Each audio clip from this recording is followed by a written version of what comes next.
So yun, what's up mga kalapatids, mga kanokos at kapakpak, katuka. And shoutout sa iyo pare ko, Alexander Rogil. Salamat sa pagpasyal mo sa akin dito kahapon. Namiss kita at namiss mo rin ako. And ayun na nga, ito yung bad news sa ating mga nakaraang in-upload na yung mga itlog natin na incubator natin sa ating DIY incubator. Napakaraming walang similya. Aray ko. Ayan.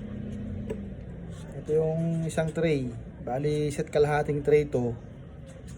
Yung iba, pinamigay ko na para mailuto nila, mailaga, o maiprito, kung anong gusto nilang gawin dun sa itlog. Ayan. Ito yung iba. Ipapamigay ulit natin to bukas sa mga may gusto. Pantawid gutom din kasi to, di ba? Malaking bagay din. And ayun, yun yung bad news.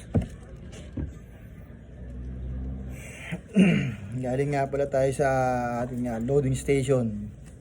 Katatapos pa natin mag-asikaso sa mga loaders natin, sa mga puncher.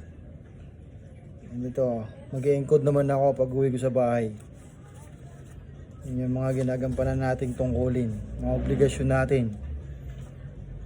Ano lang naman yun, tuwing Tuesday, Thursday, and Saturday. And yun, ito naman yung good news sa ating sa ating DIY incubator. Yung good news naman natin ay napakarami namang fertile dun sa mga natirang egg. Maraming fertile, but actually mga I think sure ako 100 plus yung fertile. 100 plus yung fertile dun sa mga egg na naisalang natin. Kaya sobrang nakakatuwa. Sulit na sulit yung paghihirap natin. Siyempre, gigising ka ng umaga, papaupuin mo yung mga inahin sa mga tandang, tapos pakakainin mo sila, papainumin mo ng malilinis na inumin. Kaya sobrang thankful. Salamat at maayos yung ating breeding.